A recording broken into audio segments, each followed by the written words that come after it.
Muito boa noite, sejam bem-vindos a mais uma noite de Outono Vivo. Nesta noite temos a presença da doutora Maria João, uma presença que muito nos honra, por dois motivos em especial. O primeiro, porque foi uma pessoa que colaborou connosco na exposição que está patente na Galeria da Academia e desde já agradeço a colaboração na montagem, porque trabalhar figuras como José Silvestre Ribeiro, apesar de toda a ligação que tem à Praia da Vitória, se não for com alguém que tenha o conhecimento da obra e da vida, poderíamos ter uma exposição em que as peças não demonstrassem o real valor do homem. E, portanto, agradecer-lhe desde já esta colaboração.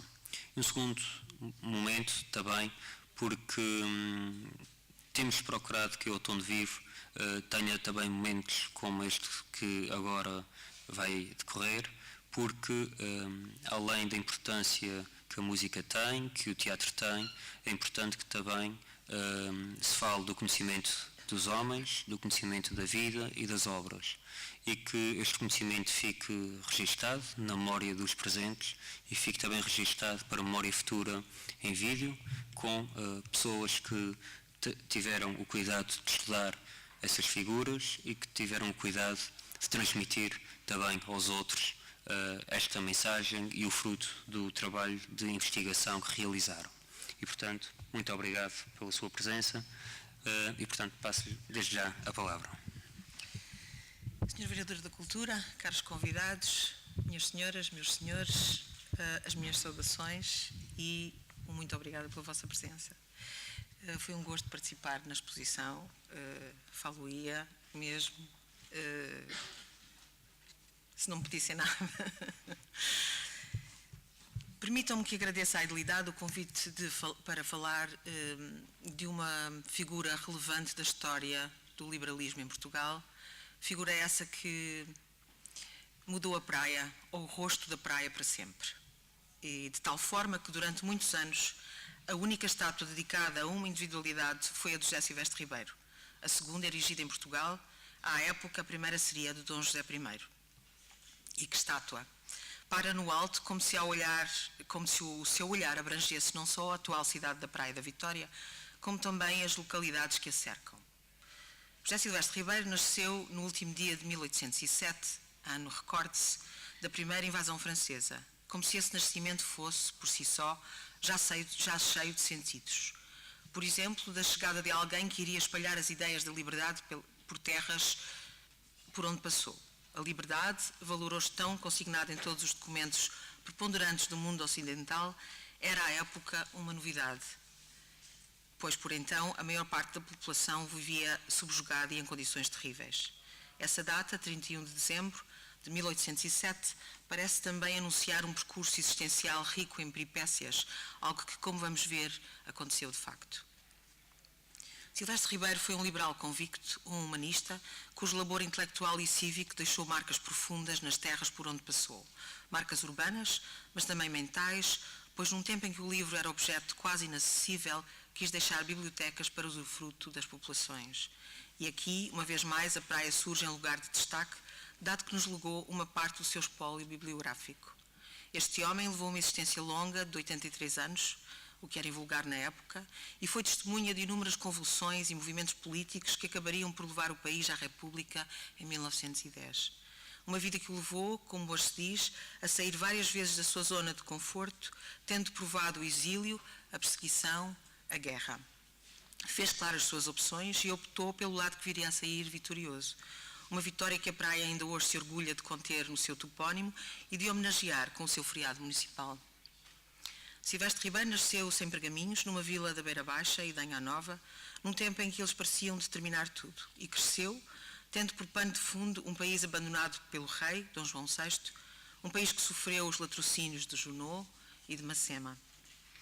Filho de um pequeno agricultor, foi ainda assim bafejado por uma boa e sólida educação que lhe deu o suporte intelectual e ético, porque sempre pautou os seus atos e decisões. No seu tempo, estudar implicava deixar a casa materna a idades muito precoces. Por isso, vai aos 7 anos para Castelo Branco, onde inicia a Escola Régia Civil de Primeiras Letras, sendo depois transferido para a Escola Regimental de Cavalaria número 11. Tinha apenas 13 anos, em 24 de agosto de 1820, quando eclodiu no Porto a Revolução Liberal. Notícias que lhe terão chegado enquanto frequentava as aulas de latim, lógica e de retórica. Era um jovem dotado e isso chamou a atenção do bispo da Diocese de Castelo Branco, Dom Joaquim José de Miranda, e garantiu-lhe a proteção de João Henriques de Almeida, também de Castelo Branco, que mais tarde lhe viria a conceder a filha Dona Claudina em casamento. Passou em seguida à Universidade de Coimbra, para onde foi no ano de 1823. Após o primeiro ano de Filosofia, encontramo-lo no ano seguinte a frequentar Direito.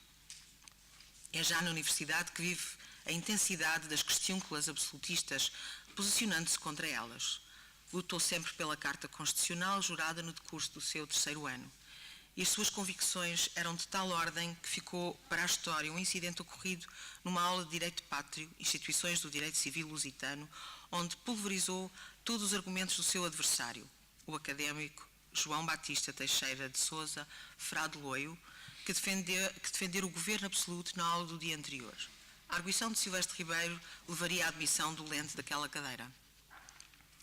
Para um jovem tão embrenhado nos ideais liberais, a ação era inevitável, por isso, em 1826, com 19 anos, sai da universidade para a guerra. Alista-se no batalhão rebelde dos voluntários académicos contra a revolta miguelista na Beira Alta. Fim da refrega, regressa aos estudos, mas 2 anos depois volta ao batalhão académico. Segue-se nova participação no conflito que opunha liberais e absolutistas, a organização da Revolução Liberal, iniciada em Coimbra a 22 de maio de 1828. Esteve envolvido na Belfastada, desaire histórico que o leva às amarguras do exílio em Inglaterra. Vitorino Mésio relata esse episódio na sua obra Exilados. No final desse ano, passou para Paris, onde seguiu cursos de Sorbonne. Ainda em França, junta-se ao Duque de Bragança, que organizou a expedição que viria ao rochedo da salvação de Alexandre Herculano, baluarte da legitimidade e da Carta Constitucional, após a Batalha de 11 de agosto de 1829, a Ilha Terceira. Silvestre Ribeiro chegou à ilha a 3 de março de 1832, num navio de 3 mastros, o Juno. É a primeira vez que pisa solo Ilhéu. Ingressou de novo no corpo académico sob o comando de João Pedro Soares Luna e na companhia de outros 150 imigrados académicos, entre eles os conhecidos José Estevão Coelho de Magalhães, Joaquim Pinheiro das Chagas, Joaquim António Aguiar, João Batista de Almeida Garré, Alexandre Herculano, aquartelados no antigo convento dos Capuchos de Angra, hoje em ruínas, onde em más condições dormiam 2 a 2, não tendo mais do que uma velha manta sobre um triste xergão. Passou em seguida à ilha de São Miguel a 23 de junho do mesmo ano, no Brigo Concórdia, que fazia parte da esquadra comandada por Sartórios, e desembarcou no célebre 8 de julho de 1832 com o exército libertador nas praias do Mindelo. Participou ativamente no cerco do Porto, distinguindo-se nos combates de 8 e 11 de setembro, tendo por isso sido agraciado pelo regente Duque de Bragança, que o nomeou cavaleiro da importante Ordem da Torre e Espada do Valor, Lealdade e Mérito. A par dessa vertente bélica, travava outras batalhas com a pena, qual Camões tardio, e assim integrou a Comissão de Redação da Crónica Constitucional do Porto, e com ambas percorreu o país de norte a sul, esforço que acabaria por lhe trazer amigos e diversas honrarias. O entusiasmo pela campanha liberal permaneceu intacto ao longo da sua vida, como comprovam os escritos que deixou, mesmo depois de fim da carreira militar. Acabada a guerra, estava na altura de enfrentar novos desafios e, em 1834, é nomeado secretário da Prefeitura da província da Beira Baixa, iniciando uma carreira na administração pública. Seguira-se a administração geral interina do Distrito de Porto Alegre, em 1837, e no final do governo setembrista, a administração geral do Distrito de Angra do Heroísmo, por decreto de 28 de setembro de 1839. Chegou à Terceira a bordo da corveta Dom João I, no dia 26 de novembro do mesmo ano. Logo no dia seguinte, ao receber a autoridade administrativa do distrito, expressou o desejo de manter a harmonia com o administrador-geral em cessação de funções, o Visconde de Bruges, primeiro Conde da Praia, bem como no exercício das atribuições de seguir inalteravelmente a divisa que sempre adotou na vida pública, Rainha e Constituição, Lei e Ordem. Teve um papel importante de reformador e progressista, levando a cabo obras públicas como a construção do Cais da Figueirinha, do Cais da Praia, Arco do Relvão, estradas e pontes sobre as ribeiras, escolas de primeiras letras, conserto e melhoramento do Porto de Pipas, do Cais da Alfândega, reparação das igrejas da Sé e do Colégio, uma biblioteca pública, etc. Esteve na origem do monumento erigido a Dom Pedro IV, conhecido como a Memória, designando o Visconde de Brus para presidente, e ainda conseguiu a proeza de quase duplicar a quantia dos cofres públicos, como diz um contemporâneo, Meireles de Távora. Nunca, em tão pouco tempo, homem algum cometera empresas de tamanha utilidade com tão poucos recursos. Os seus dotes de administrador foram recompensados com a comenda da Ordem de Cristo a 29 de setembro de 1840. No dia 15 de junho de 1841, a Terceira acordou uma vez mais com um sismo violento que destruiu toda a região oriental da ilha, sobretudo a Praia da Vitória e os lugares mais próximos. Felizmente não houve registro de mortos. Desde a manhã do dia 12 que se vinham sentindo abalos. A 13, alguns sismos de maior intensidade danificaram edifícios e forçaram os moradores da praia e freguesias vizinhas a abandonar as suas casas. Na madrugada do dia 14, a intensidade dos abalos provocou danos ainda maiores. E pelas 13h25 da madrugada, no dia 15, um sismo de grande intensidade causou enorme destruição na Praia da Vitória, particularmente nas Fontinhas, freguesia onde ruíram todos os edifícios, e danos generalizados em todas as freguesias do leste e nordeste da Terceira, entre São Sebastião e Águalva. Era a segunda vez que a vila era palco de um terremoto tão destruidor. Em 1614, dera-se um outro que destruíra não só a praia, bem como as freguesias circunvizinhas, dando origem a mais de 60 anos de reconstrução. Em 1841, mal Silvestre Ribeiro soube do acontecido, veio até esta localidade. Segundo relato da época, parecia que o terror havia roubado o entendimento dos praenses. Julgavam que a terra ia abrir e arrojar do seu seio um rio de fogo e de lavas. Apesar de muito impressionado pelo cenário, nunca imaginado, revelou-se um hábil gestor que soube inspirar a coragem e o empenho dos praenses. A intervenção do administrador-geral nestas circunstâncias terríveis foi admirável.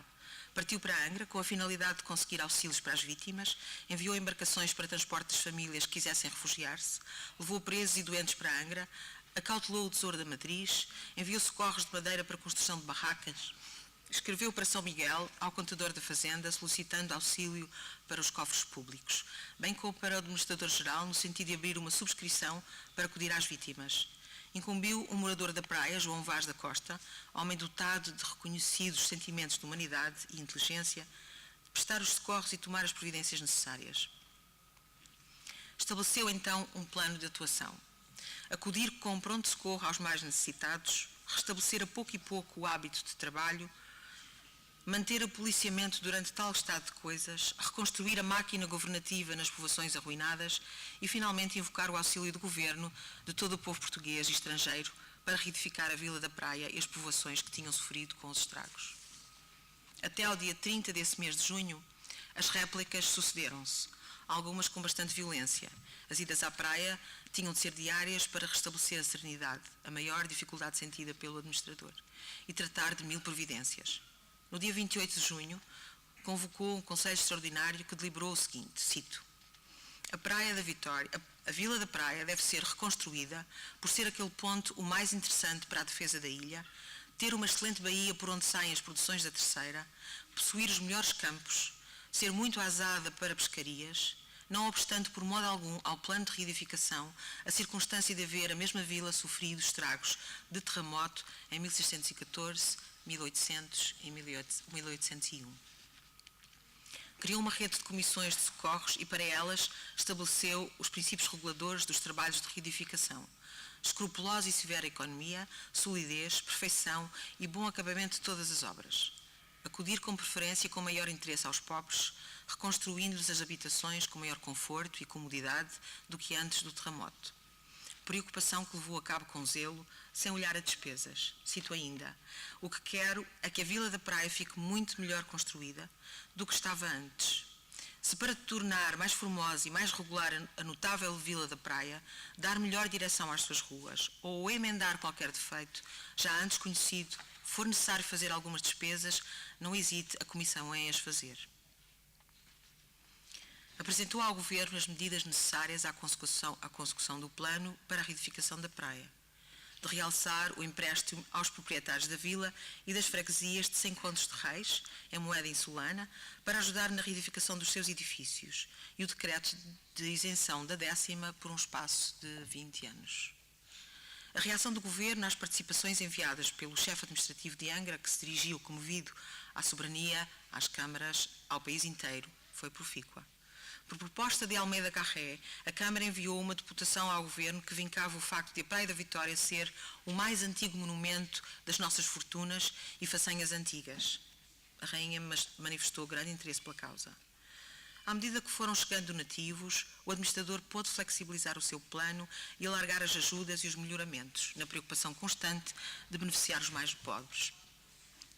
Procurou erradicar todas as casas de palha existentes na praia e com isso colheu o apoio das populações e das elites locais, tendo a Câmara da Vila da Praia da Vitória solicitado a 16 de março ao Governo a sua conservação na direção do distrito, com receio que o administrador fosse exonerado do seu cargo em resultado da profunda alteração da política nacional causada pela Revolução do Porto de 27 de janeiro de 1842, que restaurou a Carta Constitucional de 26. Segundo a edilidade, se José Silvestre Ribeiro fosse daqui retirado, todo o distrito reputaria esse acontecimento como uma calamidade pública. Embora nem tudo tenha sido reconstruído, as obras levadas a cabo em menos de 3 anos foram notáveis. Fizeram-se edifícios novos, tais como o quartel do comandante militar, o quartel dos soldados, a casa da alfândega. Criaram-se instituições como o lar de Dom Pedro V, que aproveitou parte do convento da Luz. Reparou-se a Igreja da Matriz, o Hospital da Misericórdia, as casas da Câmara, da Cadeia, da Roda, dos Peregrinos, os aquedutos de água e o cemitério, ascendendo a 620 o número total de casas novas e reparadas na praia, e foram erradicadas as casas colmadas existentes na localidade. A situação de cada freguesia foi avaliada metódica e estatisticamente, ficando definida no relatório final, a sua monografia. A minúcia e o rigor dos relatórios efetuados na altura, sob orientação precisa e rigorosa do administrador, possibilitou o estudo apurado da crise sísmica de 1841. O método de reedificação da praia foi, sem dúvida, um método de mudança, de inovação e de progresso. José Silvestre Ribeiro, ao reedificar a Vila da Praia, não só a tornou mais harmoniosa, como conseguiu elevar a dignidade e o ânimo dos seus habitantes, evitando a fome, a miséria e o potencial e vertiginoso aumento da imigração para o Brasil. Na sequência dessa intervenção na catástrofe da praia, recebeu carta de conselho a 16 de dezembro de 1841. A 7 de junho de 1844, o Governo emanou uma portaria em seu louvor e a todos que auxiliaram a reedificação da Vila da Praia. 70 anos depois, o Imparcial ainda dava voz ao apreço dos praienses, que bendiziam a memória do seu incansável benfeitor, a quem coubera reedificar a praia, empresa que dantes a todos pareceu impossível. Em 1879, no dia do seu aniversário, 31 de dezembro, os praienses inauguraram um monumento, erigido no jardim com o seu nome, como reconhecimento da grandiosa tarefa de reedificação da Vila da Praia. Nele, deixando a inscrição a José Silvestre Ribeiro, antigo governador de Angra do Heroísmo, vogal do Supremo, administrador, ministro de Estado honorário. 1842-1844, reedificação da Vila da Praia da Vitória. Além dos vários discursos de louvor, tocou-se o hino expressamente criado para o momento. Dia 30 de março de 44, contraiu o casamento, em segundas núpcias, com Dona Maria da Glória Nogueira de Sampaio, natural da Terceira. No mesmo ano, ao ser conhecida a sua transferência para Beja, todas as classes de Angra do Heroísmo solicitaram a sua manutenção, ao que o Governo não acedeu por conveniência de ordem política. 9 anos depois, a Câmara Municipal de Angra homenageou com um espadinho de honra, em nome de vários cidadãos, por gratidão e lembrança da sua benéfica administração, fabricado por um artífice terceirense.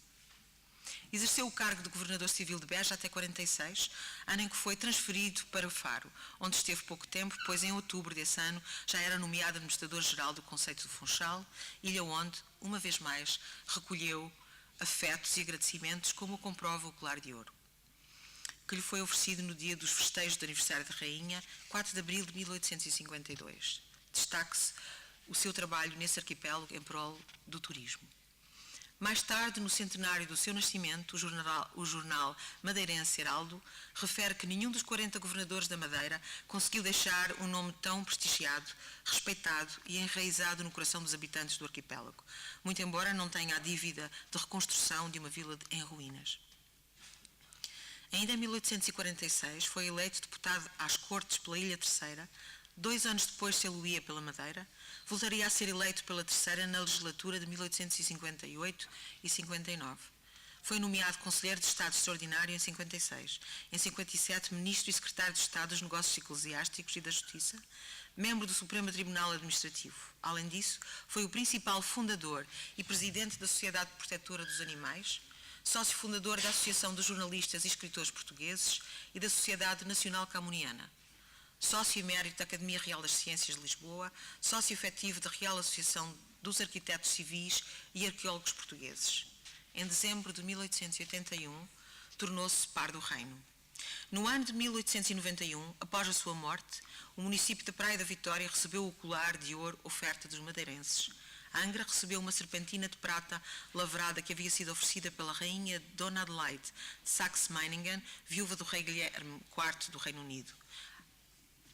Esta salva está na exposição, penso que todos já devem ter visto. A Madeira deixou o espadim com que lhe haviam agraciado os terceirenses. Em 1907, a praia celebrou o centenário do seu nascimento, com várias demonstrações de reconhecimento. A iniciativa partira de Augusto Ribeiro e esteve a cargo de uma comissão presidida por Vitorino Gomes da Silva. No dia 31 de dezembro, o Imparcial, jornal dirigido por Gervásio Lima, dedicou-lhe um número especial e era organizada a biblioteca com o seu nome. Em 2007, por altura do bicentenário do seu nascimento, a Câmara Municipal da Praia da Vitória e o Instituto Açoriano de Cultura organizaram um colóquio comemorativo dos 200 anos do nascimento de José Silvestre Ribeiro. Em Idenha Nova, para além de ser erigido um busto em sua honra, foram organizados por António Silveira Catana, seu conterrâneo, as jornadas José Silvestre Ribeiro e o liberalismo.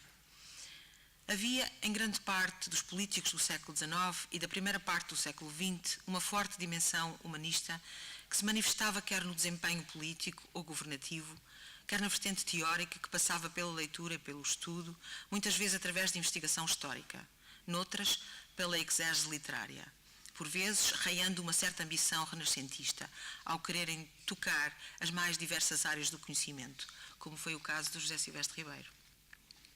Colaborou com os principais periódicos portugueses numa época em que a imprensa dava os primeiros passos na formação de uma opinião pública. Foi autor de uma obra vasta e diversa, de que realçamos a história dos estabelecimentos científicos, literários e artísticos de Portugal no tempo da monarquia, obra em 19 tomos, um dos 2 inventários mais vastos realizados na época. Camilo Castelo Branco apoda-o de mestre e dedica-lhe a narrativa histórica Luta de Gigantes, onde pode ler-se: digne-se o homem de bem e doutíssimo literato aceitar este preito de consideração e reverência às suas reconhecidas virtudes e profundo saber. Refira-se ainda, aliada a essa faceta historicista, enquadrada na primeira geração romântica, a sua generosidade e zelo por difusão das luzes e instrução pública, que chegou ao ponto de criar bibliotecas a expensas suas, como as da Vila da Idenha Nova e da Vila da Praia, em 1876. José Silvestre Ribeiro morreu em Lisboa, a 9 de março de 1891, fechando com ele um ciclo que auspiciava o fim da monarquia constitucional. Comenta um amigo, Silva Figueira, prior da Pena: não mais Lisboa haverá de escorrer pelas ruas e passeios esse ancião venerável que todos gostavam de ver acompanhado da sua esposa ou dos seus familiares, na mais simples convivência, mostrando em tudo desprendimento de vaidades e esplendores que a tantos seduzem. Homem de qualidades invulgares e de erudição vastíssima, merece sem dúvida a evocação dos seus postres, como de resto já merecer a admiração dos seus contemporâneos. Muito obrigada.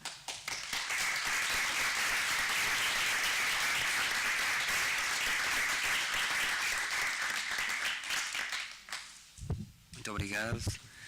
Colocava ao público aqui presente se há alguma questão a colocar à doutora Maria João acerca da locução, acerca da vida e obra de José Silvestre Ribeiro, ou até mesmo sobre a exposição. Não sei se há alguma dúvida, alguma curiosidade. Muito bem, não havendo, que demonstra que a locução foi de facto muito positiva e bastante esclarecedora. Neste sentido, cumpro-me uma vez mais agradecer à doutora Maria João Vieira a aceitação do convite que lhe formulamos, toda a ajuda. Agradecer também às entidades que colaboraram connosco para que a exposição fosse possível, ao Museu de Angra do Heroísmo, à Câmara Municipal de Angra do Heroísmo, ao Monte Pio Geral, onde está depositado o colar de José Silvestre Ribeiro, que há pouco referiu, e também à PSP, que também garantiu a segurança do colar durante o primeiro fim de semana do Outono Vivo, no qual ele esteve exposto. Posto isso, convido a todos para a continuação da noite de hoje. Teremos música nostra no auditório de Ramo Grande pelas 21h30, de entrada gratuita, e de seguida Bruno Walter e trio de amigos no Café Concerto da Academia pelas 23 horas. Muito obrigado e boa noite.